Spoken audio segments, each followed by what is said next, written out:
Students, welcome back to our YouTube channel Hindi आइकर। आज हम 9वीं कक्षा के काव्य खंड का पाठ 2 वाक पढ़ेंगे।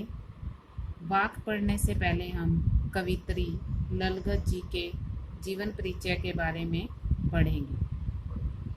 अगर आपको ये वीडियो पसंद आती है तो लाइक करें, शेयर करें, चैनल को सब्सक्राइब करें और साथ में दिए गए बेल आइकन को अवश्य दबाएं ताकि आपको अगली वीडियो का नोटिफिकेशन जल्द से जल्द मिल सके। और अगर आपका कोई सुझाव है या आपको कोई समस्या है तो आप कमेंट सेक्शन में लिखकर मुझे बता सकते हैं। चलिए पढ़ते हैं वाक। उससे पहले कवित्री ललगत जी के जीवन परिचय के बारे में जानते हैं। ललगत जी कश्मीरी भाषा में रचना करने वाली पहली कवित्री हैं। इनका जन्म 1320 ईस्वी में हुआ था। इनका नाम केवल ललगत ही नहीं, ललेश्वरी, लाल योगेश्वरी, ललारिका आदि भी है। जैसे कबीर जी ने दोहे, मीरा जी के पद, तुलसीदास जी की चौपाइयाँ और रसखान जी के स्वय प्रसिद्ध हैं, वैसे ही ललगत जी ने वाक की रचना की है। इनके वाक इतनी सरल भाषा में लिखे गए हैं कि आम जनता इसे गाती रहती है।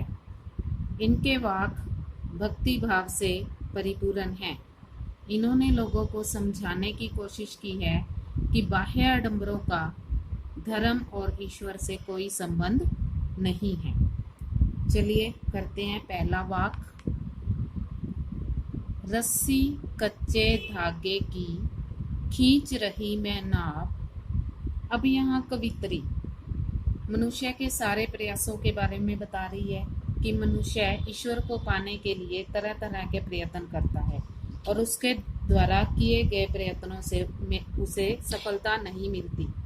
कवित्री ने ईश्वर प्राप्ति के लिए भी काफ़ी प्रयत्न किए हैं और ऐसे ही प्रयत्नों के बारे में वो इस वाक में हमें बता रही है कि उसके किए गए प्रयत्न किस प्रकार असफल हो रहे हैं।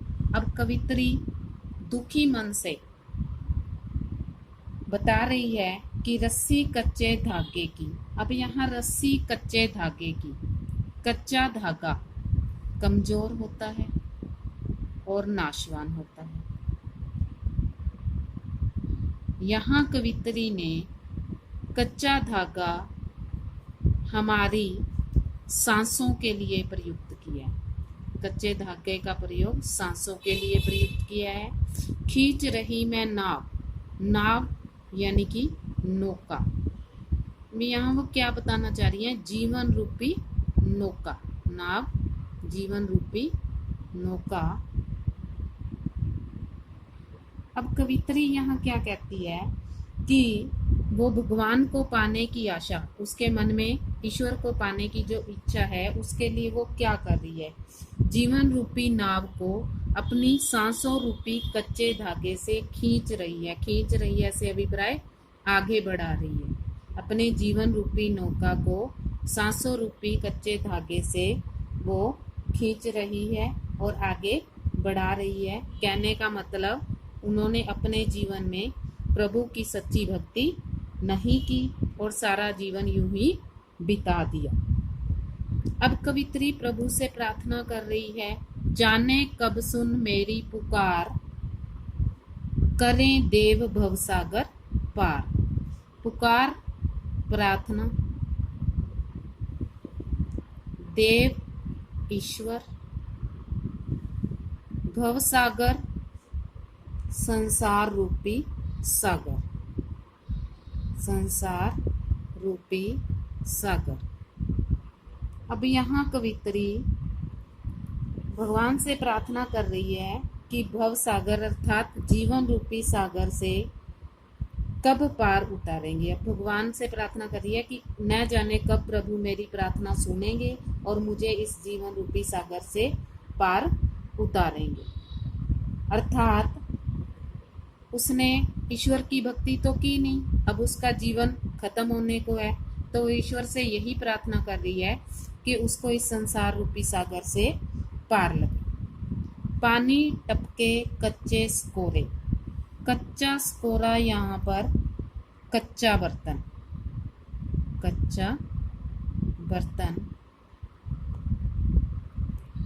व्यर्थ प्रयास हो रहे मेरे, व्यर्थ बेकार, प्रयास प्रयत्न,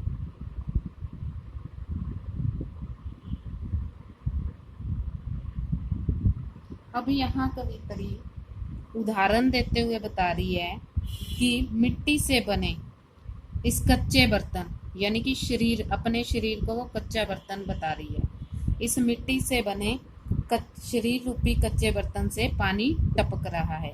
अब यहाँ कच्चा बर्तन, अगर कोई बर्तन कच्ची मिट्टी से बना हुआ है, अगर हम उसमें पानी डालते हैं तो वो टप टप करके सारा पानी रिस जाता है, निकल जाता है। वैसे ही वो कह रही है कि इस शरीर रूपी कच्चे बर्तन, उसने बर्तन को, शरीर को बर्तन कह दिया है क्योंकि वो कह रही है कि उसका जो जीवन है वो समाप्त होने को है, उसकी जो उम्र है वो कम होती जा रही है। व्यर्थ प्रयास हो रहे मेरे, वो कहती है कि ईश्वर को पाने के जो भी वो प्रयास कर रही है वो उसके व्यर्थ हो रहे हैं, बेकार हो रहे हैं, उसे ईश्वर की प्राप्ति नहीं हो रही है, प्रभु से मिलने के सारे प्रयास उसके व्यर्थ हो रहे हैं। अर्थात एक एक दिन करके उसकी उम्र बीतती जा रही है। जिस प्रकार अगर कच्चे बर्तन में हम पानी डालते हैं तो उसमें से पानी टपक कर निकल जाता है, वैसे ही उसके जो जीवन रूपी दिन है वो बीतते जा रहे हैं और उसके द्वारा भगवान को पाने के लिए किए जाने वाले जो प्रयास हैं वो सारे व्यर्थ हो रहे हैं, बेकार हो रहे हैं। जी में उठती रह हूक, घर जाने की चाह है घेरे, हूक पीड़ा भरी पुकार। अब यहाँ कवित्री कहती है कि मेरे हृदय में बार बार पीड़ा भरी आवाज उत्पन्न होती है, किसके लिए? कि वो अपने असल घर में जाना चाहती है। क्योंकि जब मनुष्य इस धरती पर जन्म लेता है तो अपने वो परमात्मा के घर से ही आता है, और इस धरती पर जो हमारा घर है वो हमारा असल घर नहीं है। हमारा असल घर वही है जहाँ परमात्मा बसते हैं, क्योंकि आत्मा यहाँ से आई थी, वहीं उसे लौटकर जाना है। इस संसार को वह अपना घर नहीं मानती और वह अपने घर वापस लौट जाना चाहती है। वाक 2। अब कवित्री यहाँ समझा रही है मानव को कि इस संसार में रहकर तुझे कुछ प्राप्त नहीं होने वाला, तुम्हें परमात्मा की प्राप्ति नहीं होने वाली। क्यों? खा खा कर कुछ पाएगा नहीं। वो मनुष्य को समझा रही है कि इस संसार में तू तरह तरह के व्यंजन खाकर तुझे कुछ नहीं मिलने वाला। तरह तरह के व्यंजन से अभिप्राय यहाँ कि इस संसार के सुखों का अगर तू भोग कर रहा है तो तुझे परमात्मा की प्राप्ति नहीं होगी। न खाकर बनेगा अहंकारी। अहंकारी से यहाँ अभिप्राय घमंडी, अहंकार की भावना आ जाना। अब वो उससे कह रही है अगर तू व्रत भी रखेगा, अगर तू कुछ नहीं भी खाएगा तो व्रत के नाम पर तुम्हारे अंदर अहंकार आ जाएगा, यानी कि तू स्वयं को स्वयं ही मान लेगा। तुम्हारे मन में ये भावना उत्पन्न हो जाएगी कि तुम तपस्वी बन गए हो, योगी बन गए हो, या तुमने व्रत कर लिया, यानी कि एक अहंकार तुम्हारे अंदर आ जाएगा। फिर भी तुझे प्रभु नहीं मिलेगा, और जिस परमात्मा को तू पाना चाहता है उसके लिए तुझे सम खा। सम से अभिप्राय शमन करना। शमन करना, अपने मन पर नियंत्रण रखना, अपने मन पर नियंत्रण रखना तभी होगा समभावी। समभावी से अभिप्राय समानता की भावना।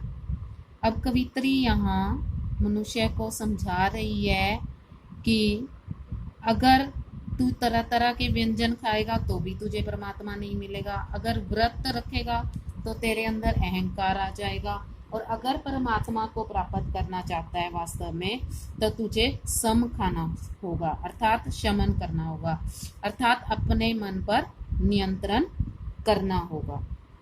जब समानता की भावना जब समानता की भावना तेरे अंदर उत्पन्न हो जाएगी तो तेरा मन अपने पराये के भेदभाव से ऊपर उठ जाएगा। जब तू सबको समान नजर से देखेगा तभी खुलेगी संकल बंद द्वार की।